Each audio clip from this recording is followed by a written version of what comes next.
Hello, everybody. Happy Monday, or I don't know, maybe you got a case of the Mondays and it's not that happy, but at least where I am, Monday's almost over. It's 5 p.m. here in upstate New York. And I hope you guys are having a good day regardless. Staying caffeinated, staying happy. And if this is your first time joining, welcome everybody on Facebook, on Twitch, and also on YouTube. Every Monday, we've been trying this new show called Refueled. We basically are looking back at some of our favorite episodes of our podcast, Fueled by Deathcast. Hello to everybody just joining. I see the comments starting to pop up. Let me know where you're watching from. I see somebody from the UK in those comments. And actually, Clara, I've got this new fangled thing where I can put your comments right up here, like Clara asks where in upstate New York we're from. We are based in Saratoga Springs, New York, right outside of Albany, the capital. So it's beautiful this time of year, but sometimes it's filled with snow and it's terrible. I got a little bit of housekeeping before we get into the episode this week. First of all, I want to mention to you guys that when we go live here on Death Wish, a lot of comments and questions I get as you guys are telling me where you guys are watching from is where can I find Death Wish Coffee? Now, obviously, you can go to deathwishcoffee.com. That is the best place to find all of our coffee and our amazing merchandise, like this hat right here, and all sorts of other stuff. We're also on Amazon, but we're in retail stores now, and everybody always asks, well, what stores near me? And we actually have this really handy dandy store locator, which you can find at deathwishcoffee.com/store locator. And we try to update that regularly because we're constantly getting into new stores in your area, hopefully. And if we're not in your area, hit us up, let us know, and we'll work on it because we want to caffeinate the world, everybody. We want to be everywhere. Obviously, we're working on America first, and then we'll start getting in stores everywhere. But we're really trying. We're in, I don't even know, over 15,000 stores across the country now. So you'll have to look up and check it out. Also, what I wanted to mention, speaking of Mondays, every single Monday we come out with a brand new newsletter, which is called The Scoop. Now, if you subscribe to our weekly product release newsletter, that usually comes out on Thursdays and tells you new products that we're releasing, new mugs, all that kind of stuff. The Scoop is all of our awesome content that we make here. In fact, I just got to do an 80s sitcom intro recently of just all of us employees just having some fun in like a generic 80s sitcom, and we're going to do some more fun like that. You can find all that kind of stuff in The Scoop, including the podcast and all sorts of other things. This Monday, just today, we released a brand new issue of The Scoop with a new initiative, and we need your help. We need you guys to post on social media about your journey to finding the best coffee, which I hope is Death Wish coffee, and what it was like in your life when you were always searching for the strong cup of coffee, and how your life has changed. Are you drinking less coffee? Did it help fuel your hobby or your job or whatever it is? We want to hear your story. And it can just be a text post. It can be a tweet. You could add a photo to it if you want. Or if you're feeling really crazy and adventurous, you could literally record a video of yourself on your phone just telling us your story. And we're looking for people who drink Death Wish coffee to what you would tell someone who would come up to you and say, I've tried every single coffee out there. Or I am immune to caffeine. And that happens, like you drink enough coffee every single day, sometimes you get immune to caffeine. And so what would you tell people who have never tried Death Wish coffee to give Death Wish a try? So if you want to post on social media about your story, all you got to do is post it, Facebook, Twitter, or Instagram. Make sure you tag Death Wish Coffee, but use this hashtag. Hashtag never tired. Use the hashtag never tired, and that way we can see it. And hopefully we're going to repost some of your posts and maybe do some even more fun stuff. There's talks of making commercials and social posts and videos and all sorts of things. So if you want to join in on the fun, tell us your story of your journey of getting to finding the best coffee, the strongest coffee, the coffee that'll keep you awake through everything that you need. And use that hashtag one more time, never tired. All right. So that's all the housekeeping I wanted to do. For anybody who's just joining us today, and maybe you've never tuned in to a Refueled, every single Thursday, our podcast here from Deathwish Coffee, Fueled by Deathcast, comes out with a brand new episode. Although last week I came out with 3 episodes in one. If you guys are wrestling fans, you definitely want to check out Fueled by Deathcast and all of the episodes. I had Lisa Marie, Mickey James, and SoCal Val, all from wrestling. You guys are definitely want to check that out. Apple, Spotify, wherever podcasts are found. And you can find every single episode at deathwishcoffee.com/deathcast. Now, every Monday, we've been doing a Refueled where we go back into the archives and I regale you guys with some behind the scenes and some of my favorite clips from some of my favorite episodes.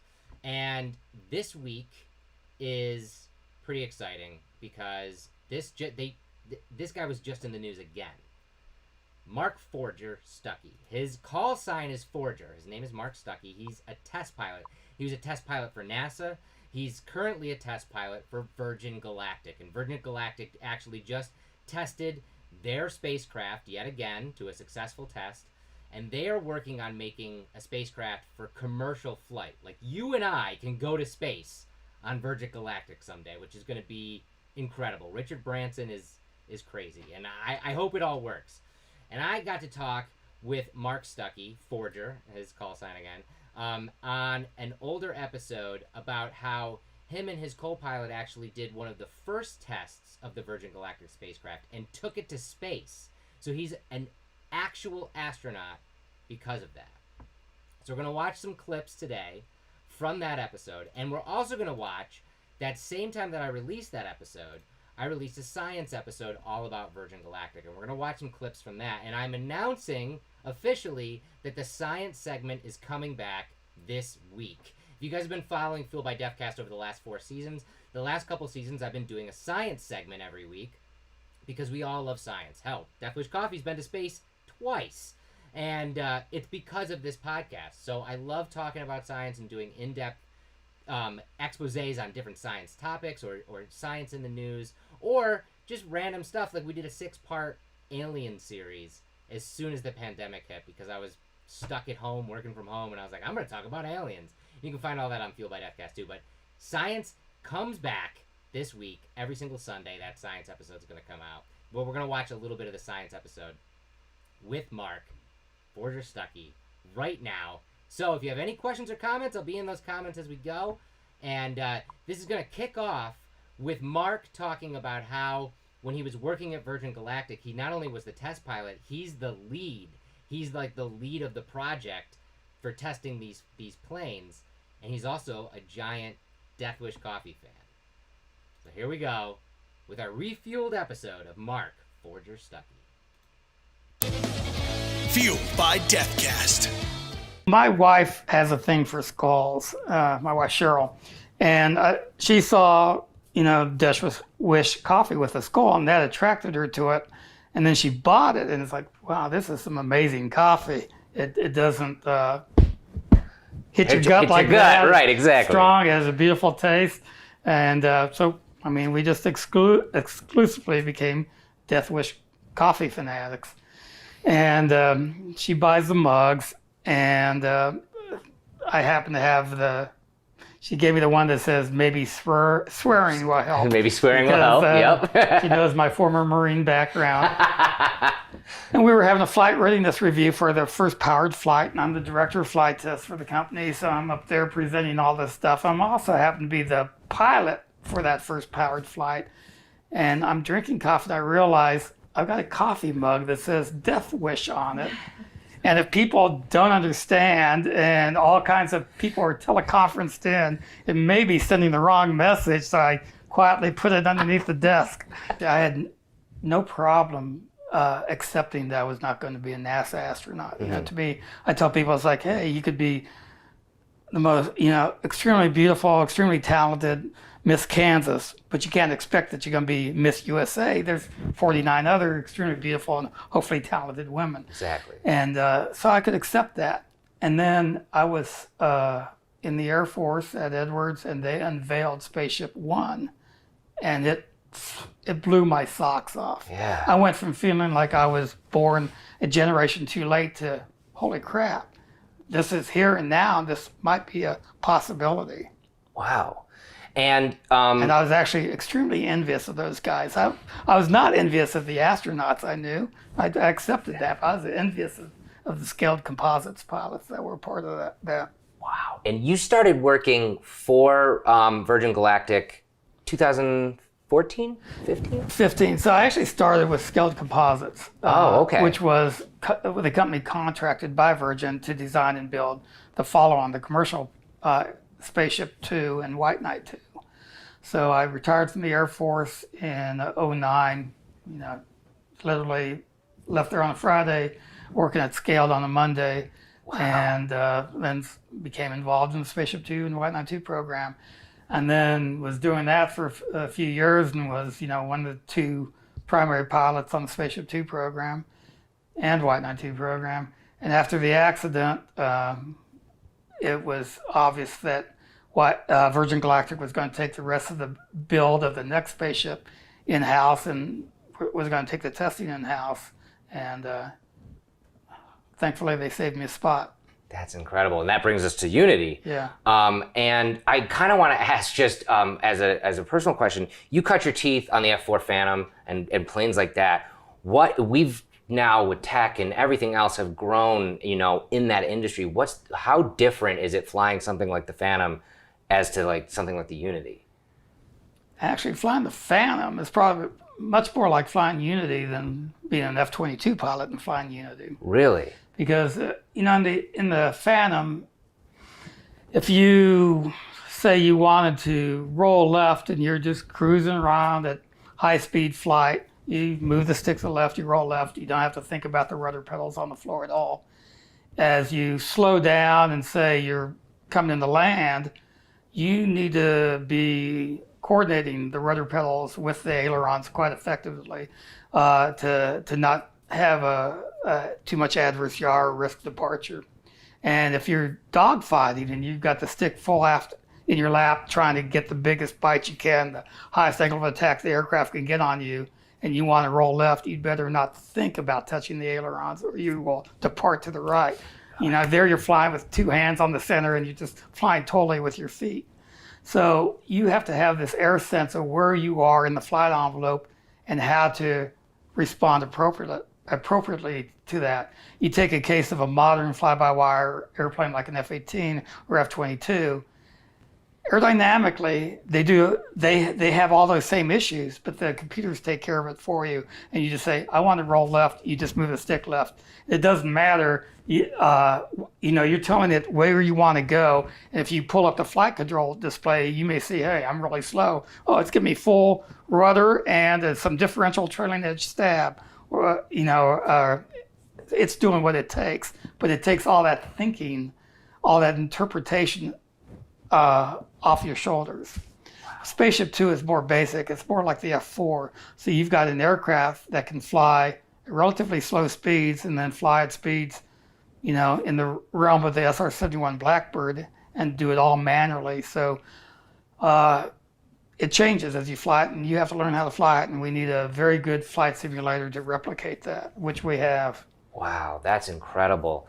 And I know that so much testing, preparation, you know, everything going into the historic flight from December of last year with Unity, and you do it. You get there. You're in space. Do you get a moment in your head to process that? Or is it still just, you know, I'm in it and I'm making sure everything's working, and like, do you get that moment, like as a boy, you know, like wanting to fly and being able to connect like full circle? I did on the last flight, and I basically did that by almost writing it into the flight card. I'd done 3 powered flights on Enterprise, and you know, people would say like, was the sky black? What would this? I never looked out the window. right. You're focused. I'm too busy yeah. doing my test parts, looking at the displays, being exact. And but by the same token, I've seen cases of looking out the window and you screw up. So to me, one of the most realistic things about the movie The Right Stuff is that sense of whatever you do, don't screw the pooch. And that is true. I mean, I go out there, I'm not worried about living or dying. I'm worried about not screwing the pooch. And, you can't say, oh, I'm going to repeat that test point, because now, a second later, you're a half a Mach faster. You're off those conditions, or else you're gliding and coming down real fast. So you really have to try to be exact and efficient and work really hard and not get sidetracked.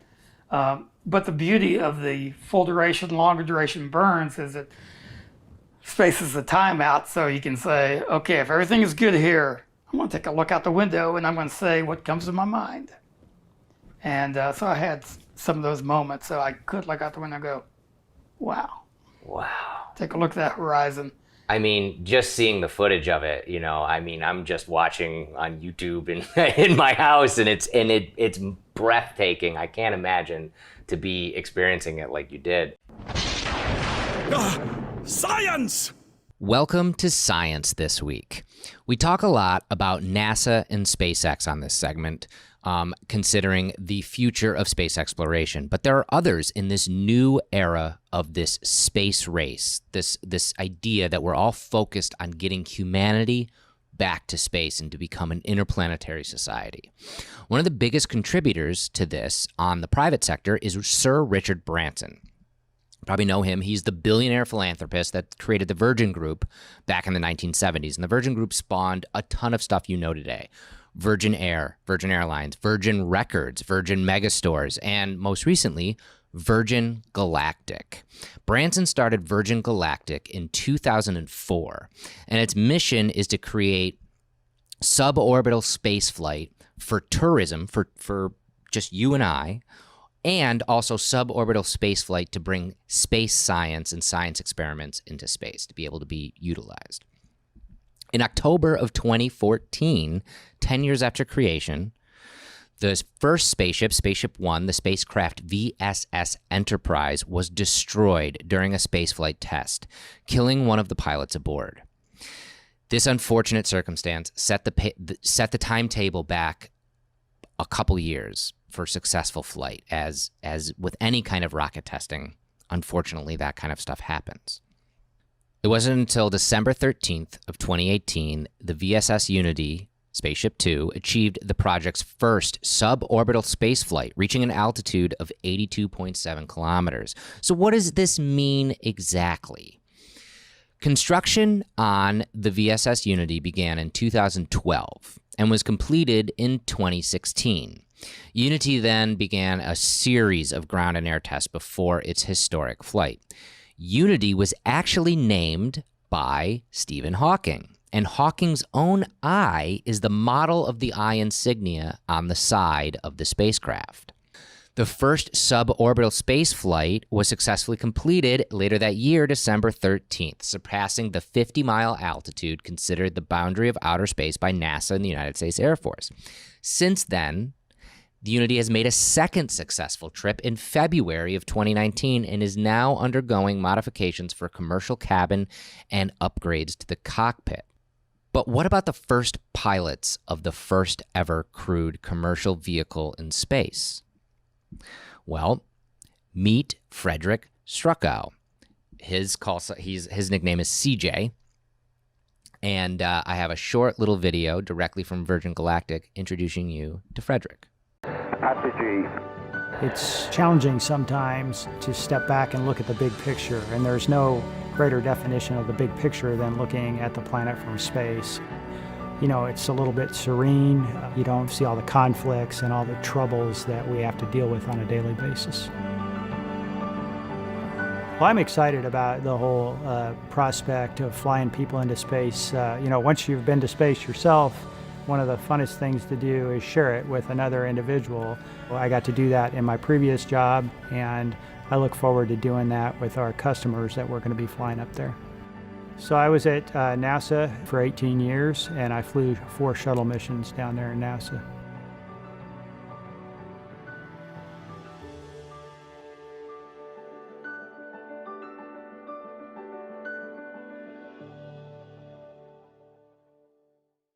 Another thing to note about Frederick Struckow is he is a 4-time NASA Space Shuttle pilot, and one of those missions was STS-128, which also took astronaut Nicole Stott and friend of the show up to the International Space Station. The second pilot is Mark Stuckey, call sign Forger, and I have a short little video about Mark right here. I've been lucky and I've flown a lot of unique aircraft. Obviously, the SR-71 Blackbird, that will always stand out there, just instantly comes to mind. The SR-71 is difficult to fly. If you fly it manually, it's really designed to be flown on autopilot as much as possible, but I did fly it some manually, and it's very demanding. And here with Spaceship Two, you're flying, you're reading the displays, you're flying the vehicle, so it's very unique and challenging, but rewarding in its own way. It's a lot of fun. Remember what surprised me was it was not as loud as I thought it would be, and the motor was a lot smoother than I thought it would be. But the acceleration is pretty eye-watering, and it's pretty instantaneous. It feels like a catapult shot. It's like you push the button and you're off to the races, ready to go. And it's going to be a lot of fun for the passengers, I think. Mark is an incredible test pilot working for NASA, the military, and more. 9,000 hours in the air, flying some of the most advanced planes to date. These guys brought the VSS Unity to space and successfully landed back on Earth for the very first time. And again, directly from Virgin Galactic, I have some really interesting footage of that historical flight.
Seconds. 58 seconds. Motor shutdown. 2.8. Yep. Great motor burn, everybody. We're going to space, Richard. 264,000 feet. Welcome to space, Unity.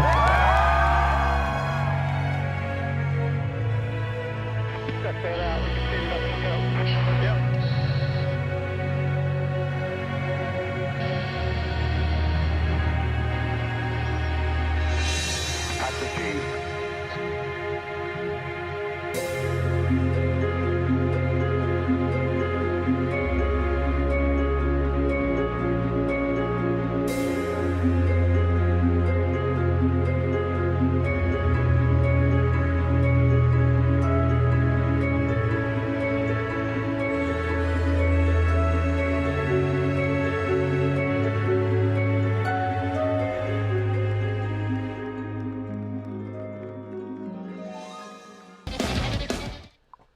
And that was really awesome. Talking to Mark was amazing. And like I said, if you guys want to check out that full episode, make sure you go on over to deathwishcoffee.com/Forger. And you can check out everything we got to talk about. It was absolutely incredible getting a chance to talk to him. One final time, all Fueled by Deathcast episodes can be found on Apple and on Spotify. And to get out all of this, like I said last week, I got to get into to tell you guys what's coming out this week. So when this goes live on Monday, you guys will be the first to know who the guest is coming out on Thursday. And this week, I hope that there are some NASCAR fans in those comments, because I've got John Hunter Nemechek on the podcast this Thursday. That's him right there, driving the Death Wish car.